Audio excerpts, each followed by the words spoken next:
প্রিয় শিক্ষার্থী বন্ধুরা, আসসালামু আলাইকুম। তোমরা কেমন আছো? আমি আশা করি তোমরা ভালো আছো। আমি ভালো আছি। শিক্ষার্থী বন্ধুরা, দীর্ঘদিন ধরে শিক্ষা প্রতিষ্ঠান বন্ধ রয়েছে, যার কারণে মাননীয় সরকার কর্তৃক অনলাইনের মাধ্যমে যে ক্লাসের ব্যবস্থা করেছে, আমি তার ধারাবাহিকতায় আমি আজকে তোমাদের পাঠদান করব নবম শ্রেণীর জীববিজ্ঞান বইয়ের দ্বিতীয় অধ্যায়ে জীবকোষ ও টিস্যু। আজকে আমাদের আলোচনার যে বিষয় হবে কি উদ্ভিদ টিস্যু। উদ্ভিদ টিস্যুর প্রকারভেদ এবং প্রকারভেদের মধ্যে থেকে আমি আজকে আলোচনা নিয়ে আসবো সরল টিস্যুর বর্ণনা। তো আজকে আমাদের যে আলোচনার বিষয় হবে সেটা হলো কি উদ্ভিদ টিস্যু। তোমরা সবাই খাতায় একটু লিখে নাও, উদ্ভিদ টিস্যু। লিখছো সবাই তো? উদ্ভিদ টিস্যু, ঠিক আছে?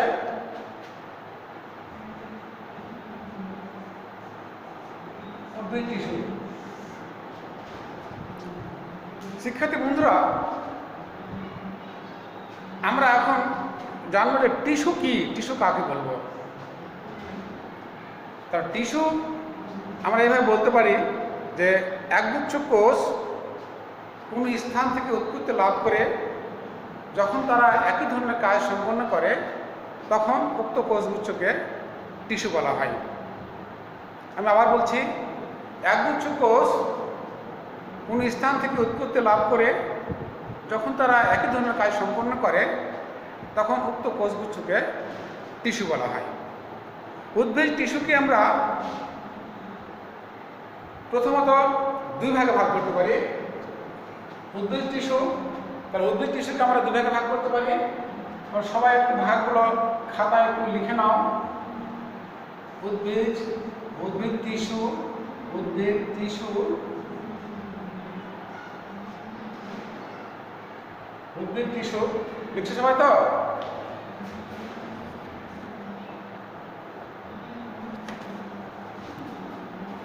উদ্ভিদ টিস্যুকে আমরা প্রথমত দুই ভাগে ভাগ করে দেবো। এই ভাগটা আমরা আগে কি করে নিই, সবাই লিখছে তো?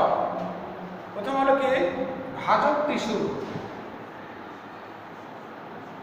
ভাজক টিস্যু, সবাই লিখছ? তারপর হলো কি স্থায়ী টিস্যু।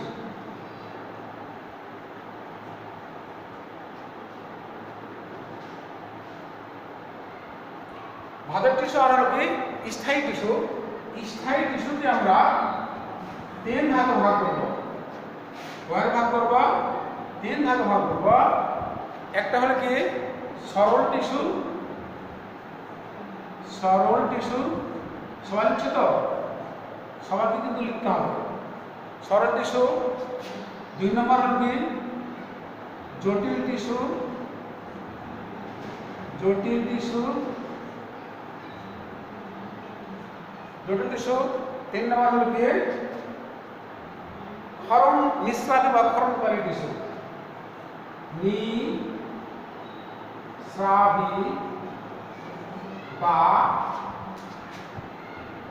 বা ক্ষরণকারী টিস্যু। ক্ষরণকারী টিস্যু, নিঃস্রাবী বা ক্ষরণকারী টিস্যু। শিক্ষার্থী বন্ধুরা, আজকে আমাদের যে আলোচনা বিষয় আমি নিয়ে আসবো সরল টিস্যু। এই সরল টিস্যু আলোচনায় আমরা এখন চলে আসবো। তাহলে এই তোমরা সবাই লিখেছো তো? টিস্যুকে আমরা উদ্ভিদ টিস্যুকে আমরা দুই ভাগে ভাগ করলাম, ভাজক টিস্যু, স্থায়ী টিস্যু। ভাজক টিস্যুর কোষগুলো বিভাজনে সক্ষম আর স্থায়ী টিস্যুর কোষগুলো বিভাজনে কি অক্ষম। শিক্ষার্থী বন্ধুরা, স্থায়ী টিস্যুকে আমরা তিন ভাগে ভাগ করলাম, সরল টিস্যু, জটিল টিস্যু এবং নিঃস্রাবী বা ক্ষরণকারী টিস্যু।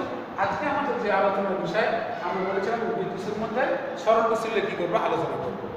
শিক্ষার্থী বন্ধুরা, তাহলে আজকে আমরা সরল টিস্যু চলে যাই। দেখো তোমরা সবাই, সরল টিস্যু সরল সরল টিস্যু। সরল টিস্যু তোমরা বুঝতে পারছো, সরল মানে আকার আকৃতি, এবং আকার আকৃতি থেকে শুরু করে আকার আকৃতি গঠন সব দিকে তারা একই সময় মানে একই দেখতে একই রকম, এই ধরনের টিস্যুকে বলা হবে কি সরল টিস্যু। আর সরল টিস্যুকে আমরা 3 ভাগে ভাগ করতে পারি। কয় ভাগে ভাগ করতে পারি? 3 ভাগে ভাগ করতে পারি। আমরা ভাগ করে নিই সবাই, 3 ভাগে ভাগ করব। 1 নম্বর হলো কি প্যারেনকাইমা। সবাই লিখছে তো? 1 নম্বর হলো কি প্যারেনকাইমা। 2 নম্বর হলো কি কোলেনকাইমা। সবাই লিখো কোলেনকাইমা। দেখতে পাচ্ছ সবাই তো? কোলেনকাইমা। 3 নম্বর হলো কি স্ক্লেরেনকাইমা। স্ক্লেরেনকাইমা। দেখতে পাচ্ছ সবাই? স্ক্লেরেনকাইমা। বন্ধুরা, আজকে আমরা যে আলোচনায় নিয়ে আসলাম সরল টিস্যু, এই সরল টিস্যুর কোষগুলোর সঙ্গে জানলাম এদের আকার আকৃতি গঠন কিন্তু তারা দেখতে প্রায় একই রকম। এই ধরনের টিস্যুকে সরল টিস্যু বলা হয়।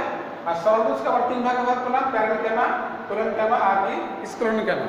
আজকে আমাদের যে আলোচনা হবে সে আলোচনা হবে কি প্যারেনকাইমা এবং কি কোলেনকাইমা। শিক্ষার্থী বন্ধুরা, আজকে আমাদের প্রথম যে আলোচনা আসবে সেটা হলো কি প্যারেনকাইমা টিস্যু। তোরা খাতায় সবাই লিখে রাখো। আজকে যে আলোচনা আসবে কি প্যারেনকাইমা।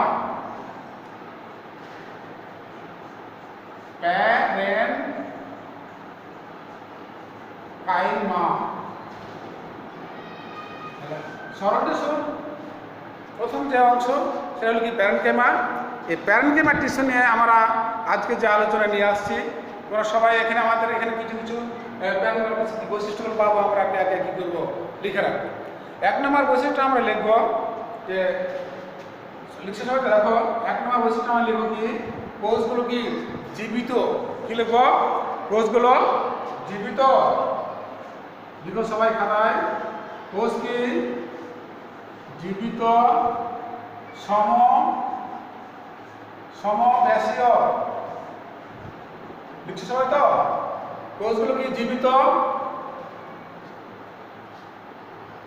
সমব্যাসীয় এবং পাতলা কি এবং কি আচ্ছা সমব্যাসীয় জীবিত, তারপর হলো কি পাতলা প্রাচীর যুক্ত। লিখছে সবাই তো? পাতলা কি প্রাচীর যুক্ত। তারপরে প্রোটোপ্লাজম পূর্ণ। প্রোটোপ্লাজম কি এই যে প্রোটোপ্লাজম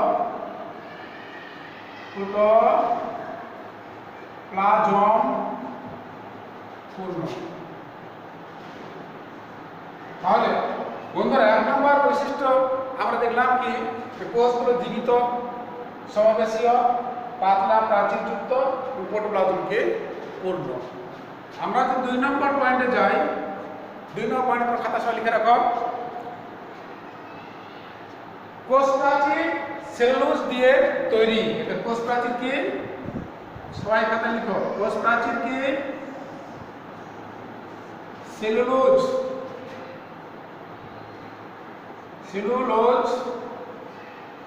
সেলুলোজ দিয়ে কি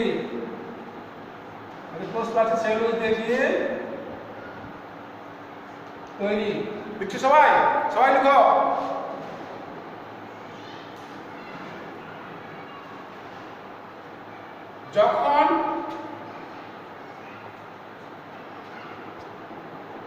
যখন ক্লোরোপ্লাস্ট থাকে, যখন কি থাকে কোষে ক্লোরোপ্লাস্ট থাকে, তখন তারা কি করে খাদ্য সঞ্চয় করে।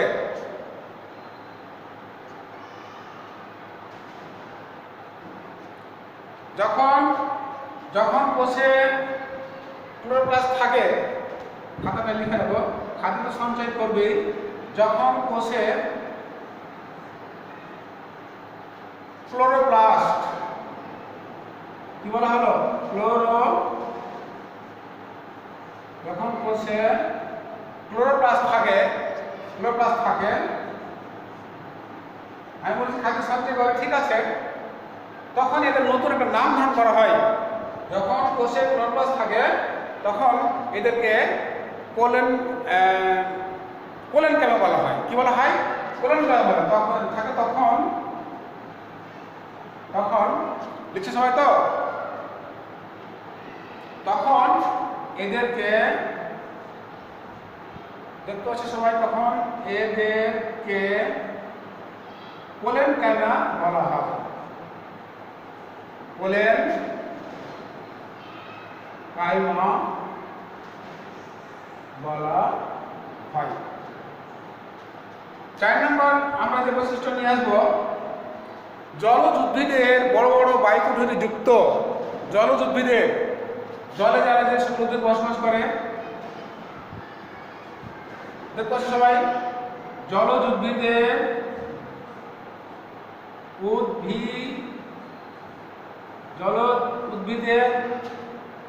বড় বড়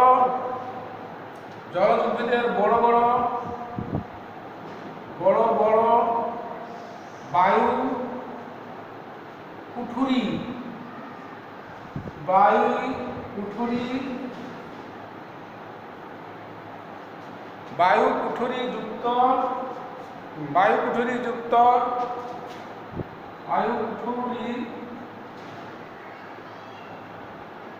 যুক্ত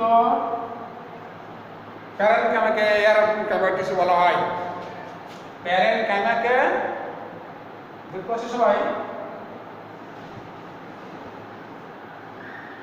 প্যারেনকাইমাকে এরেনকাইমা টিস্যু বলা হয়। কি বলা হয়? এরেনকাইমা।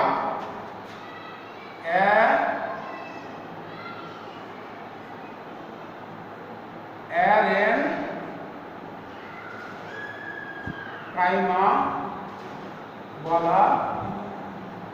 বলা হয়। তাহলে জলজ উদ্ভিদের বড় বড় বায়ুযুক্ত প্যারেনকাইমা টিস্যু কি বলা হয়? এরেনকাইমা বলা হয়। শিক্ষার্থী বন্ধুরা, এর কিন্তু কিছু কাজ আছে, যে কাজগুলো আমরা এখন দেখব। আমরা এখন প্যারেনকাইমা টিস্যু কি করলাম? গঠন করলাম। গঠন করতে যে আমাদের এখানে দেখবো আমাদের এর ছবিটা কি অবস্থায় আছে। দেখি, আমরা চেষ্টা করি। এই যে আমি প্যারেনকাইমা টিস্যুর ছবি অঙ্কন করার কি করছি, আমি চেষ্টা করছি। দেখো তোমরা সবাই,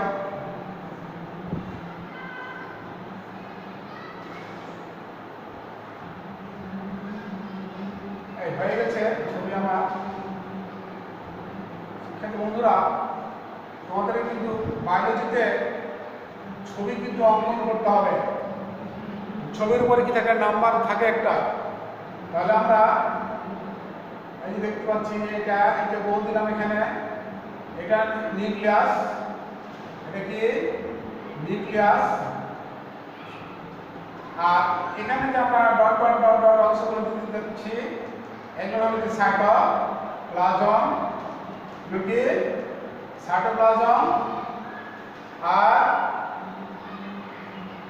আর এর বাইরে যে প্রাচীরটা দেখতে পাচ্ছ তোমরা, প্রাচীরটা কিন্তু মানে অতটা মানে স্পষ্ট কিন্তু এটা কি অতটা পুরো না, প্রাচীর, পাতলা প্রাচীর যুক্ত। তাহলে আমরা এখানে কি দেখতে পেলাম? যে আমরা নিউক্লিয়াস দেখতে পেলাম,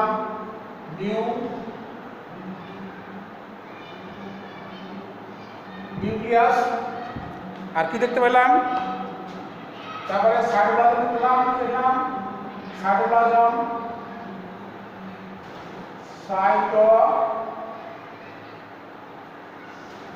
সাইটোপ্লাজম দেখলাম।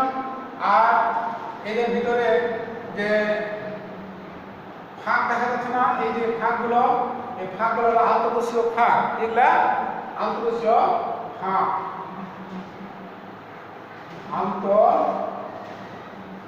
আন্তঃকোষীয় ফাঁক, মানে কোষের যে ফাঁকগুলো দেখা যাচ্ছে এটা হচ্ছে আন্তঃকোষীয় ফাঁক।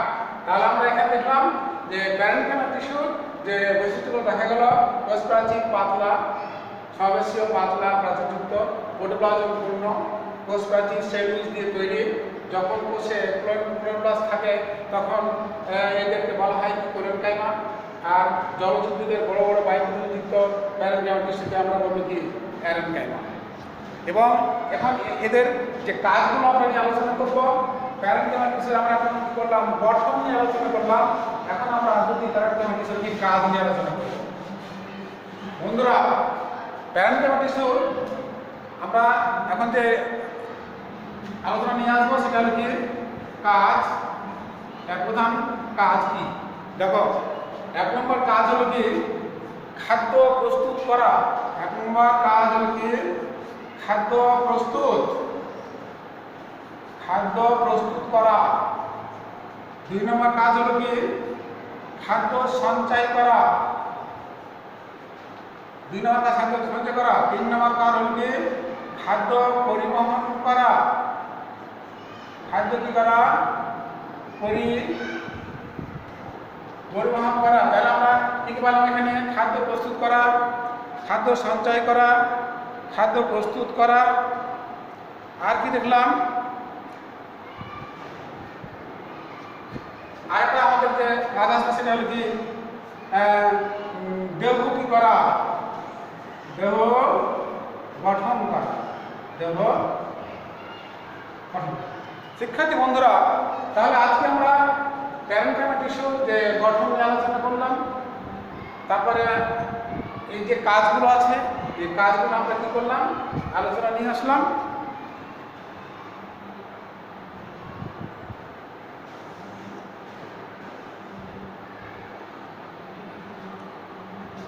এখন এর আগে উদ্ভিদের কোন কোন জায়গায় এরা পাওয়া যেতে পারে? এক কথায় উদ্ভিদের সর্ব জায়গায় সর্ব অঙ্গেই কিন্তু এই প্যারেনকাইমা টিস্যুকে কি করা যায়, পাওয়া যায়। শিক্ষার্থী বন্ধুরা, তাহলে আজকে আমরা এই প্যারেনকাইমা টিস্যুর যে কাজ শেষ করলাম। এরপরে আমরা আলোচনায় নিয়ে আসবো কি কোলেনকাইমা।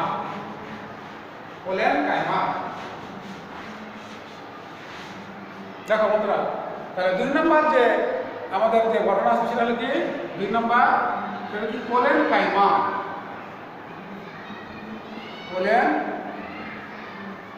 কোলেনকাইমা সবাই লিখছো তো? কোলেনকাইমা। এখন আমরা দেখব যে কোলেনকাইমা টিস্যুর কি কি গঠন বৈশিষ্ট্য আছে। আমরা এখন একে একে কি করবো, লেখার চেষ্টা করব। এরা হলো বিশেষ ধরনের প্যারেনকাইমা জাতীয় কোষ। তাহলে 1 নম্বর বৈশিষ্ট্য আসলে কি বিশেষ ধরনের, খাতায় লিখে সবাই, বিশেষ ধরনের প্যারেনকাইমা। বিশেষ ধরনের প্যারেনকাইমা জাতীয় কোষ। সংক্ষেপে লিখছি। তাহলে 1 নম্বর বৈশিষ্ট্য হল কি বিশেষ ধরনের কি প্যারেনকাইমা জাতীয় কোষ। কোষ প্রাচীর আমরা এভাবে লিখি কি কোষ প্রাচীর দেখতে কেমন বা কেমন হবে। কোষ প্রাচীর সেলুলোজ ও পেকটিন জমে কি হয়, পুরো হয়। কোষ প্রাচীর কি সেলুলোজ ও পেকটিন, সেলুলোজ ও পেকটিন জমে কি হয়, পুরু হয়।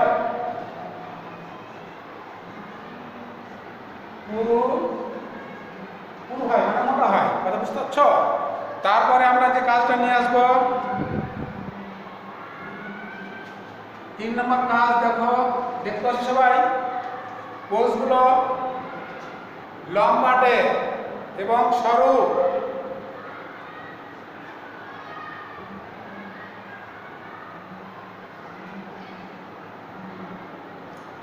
কোষগুলো আমরা যে লিখলাম, কোষগুলো দেখো সবাই, কোষগুলো লম্বাটে এবং কি সজীব। কোষগুলো লম্বাটে এবং কি সজীব। আমরা যে 4 নম্বর পয়েন্টে চলে যাই, দেখো সবাই,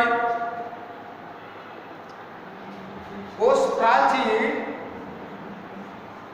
কোষ প্রাচীর, দেখো সবাই, কোষ প্রাচীর অসমভাবে পুরু। কোষ প্রাচীর কি? অসমভাবে পুরু।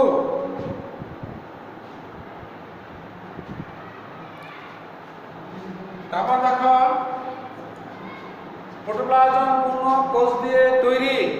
লিখব আমরা প্রোটোপ্লাজম পূর্ণ কোষ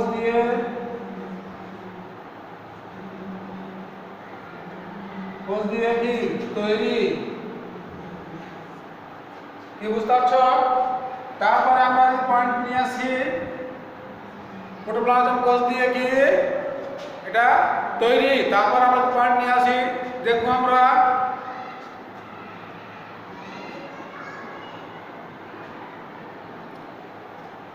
দেখবো যে কোষে আন্তঃকোষীয় ফাঁক থাকতে পারে। কি থাকতে পারে? দেখবো সবাই, কোষে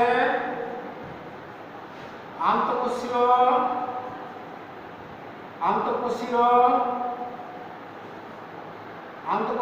ফাঁক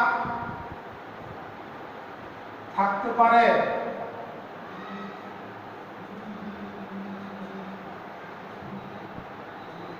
আন্তঃকোষীয় ফাঁক মানে কি? একটা কোষের সাথে একটা কোষে কি থাকতে পারে? ফাঁক থাকতে পারে। এটা হলো কি তোমার এই কোলনকেমা টিস্যুর কি মানে বৈশিষ্ট্য।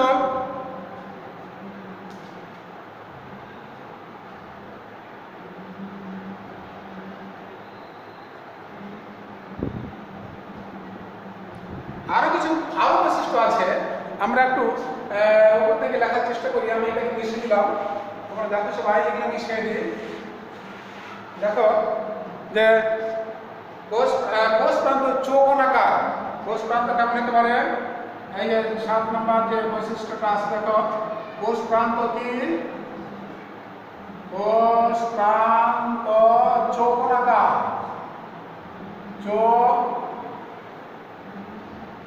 কোষ প্রান্ত কি?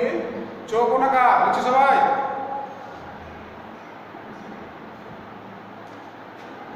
চৌকোনাকার, আবার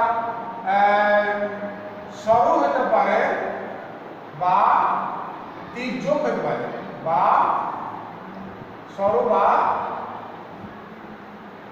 তির্যক হতে পারে। তাহলে আমরা দেখলাম এটা কার বৈশিষ্ট্য পাওয়া গেল। কোষ প্রান্ত কেমন? চৌকোনাকার হতে পারে বা সরু হতে পারে এবং তির্যক হতে পারে।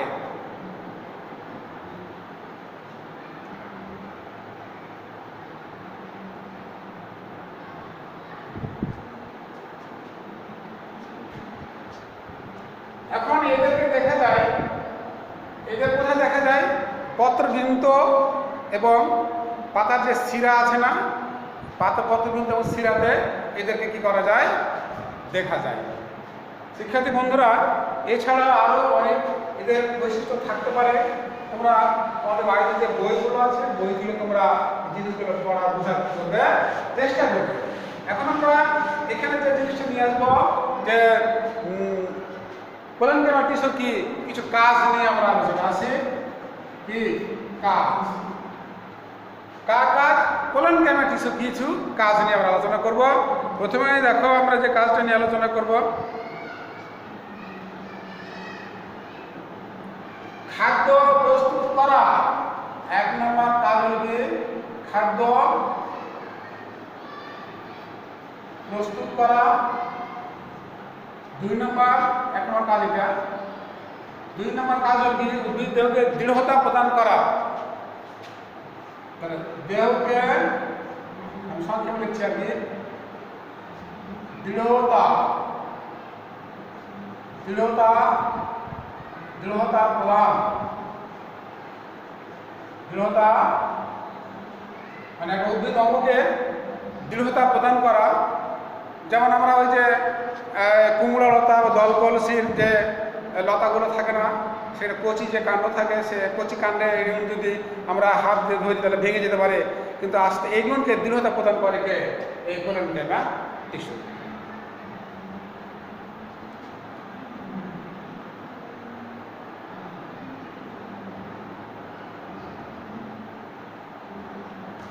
তাহলে এদের আরও কিছু কাজ আছে।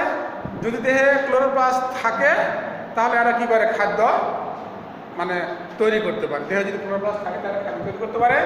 তাহলে এখানে আমরা যদি এই এদের গঠনটা করতে যে আমরা যে ছবিগুলো মানে দেখেছিলাম, আমরা যদি এর গঠনটার কথা বলতে যাই তাহলে আমরা দেখো এইভাবে আমরা গঠনটার ছবিগুলো নিয়ে আসতে পারি।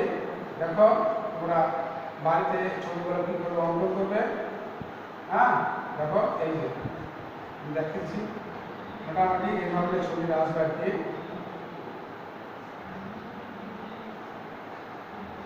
এই যে এইভাবে আমি কিছু অংশ দেখালাম। তারপরে এদের যে প্রাচীরগুলো মানে বাইরে যে স্তর, বাইরের স্তরটা কি খুবই মানে পুরু আর কি। আমরা যখন সরল টিস্যু যখন আমরা এই পড়াইলাম কেন যখন বললাম প্রাচীর কি পাতলা, প্রাচীরটা কি পুরু।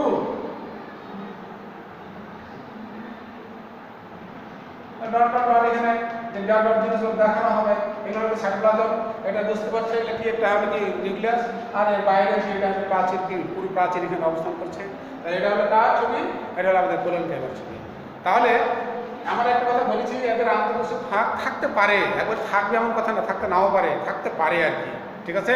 কিন্তু ওই আমরা যখন প্যারামিটার পড়েছিলাম তখন ওদের আন্তঃকোষীয় ফাঁক থাকবে, আর এদের আন্তঃকোষীয় ফাঁক থাকতে পারে না থাকতে পারে। তাহলে আমরা এই যে ডট ডট দিলাম, ডট ডট ডট এগুলো হলো কি সাইটোপ্লাজম, এগুলো হলো কি সাইটোপ্লাজম, আর এটা হলো কি নিউক্লিয়াস, এটা কি নিউক্লিয়াস, আর এটা হলো কোষ প্রাচীর, কোষ প্রাচীর। শিক্ষার্থী বন্ধুরা, এখানে আমাদের সরল টিস্যুর আরও যে একটা কাজ মানে বাকি থেকে গেল স্ক্লেনকাইমা। আমরা সামনের দিন এখানে এটা নিয়ে আলোচনায় আসবো। তো আজকে আমরা যে আলোচনা করলাম সে আলোচনার মধ্যে থেকে দেখে আমরা কতটুকু শিখতে পারলাম। তোমাদের মধ্যে একজন বলো তো সরল টিস্যুকে আমরা কয় ভাগে ভাগ করলাম? 3 ভাগে, প্যারেনকাইমা, কোলেনকাইমা এবং স্ক্লেনকাইমা, ঠিক আছে। সরল টিস্যুর একটা কাজ বলো দেখি। খাদ্য প্রস্তুত করে, সুন্দর হয়েছে। সরল টিস্যু উদ্ভিদের কোন জায়গায় পাওয়া যেতে পারে? উদ্ভিদের সর্বাঙ্গে এদের কি করা যেতে পারে, পাওয়া যেতে পারে। উত্তর সঠিক হয়েছে। এবার কোলনকাইমা টিস্যুর একটা কাজ বলো দেখি। উদ্ভিদ অঙ্গকে দৃঢ়তা প্রদান করা এর এক প্রধান কাজ। উত্তর সঠিক হয়েছে।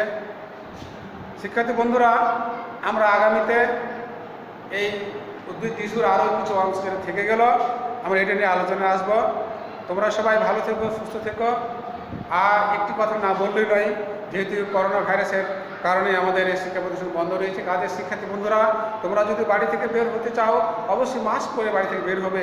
আবার বাড়িতে প্রবেশ করলে অবশ্যই সাবান দিয়ে হাত মুখ ধুয়ে তোমরা খাবার দাবার অন্য কাজগুলো করবে। শিক্ষার্থী বন্ধুরা, আর একটা জিনিস আমরা মনে রাখবো, আমরা মাদককে না বলবো, আমরা মাদক তো সেবন করবোই না, মাদকের কাছে যাবই না, বরঞ্চ যারা মাদক এগুলো বিক্রি করে তাদেরকে আমরা কি করব, পুলিশের সহযোগিতা নিয়ে তাদেরকে আমরা কি করে ধরিয়ে দেব।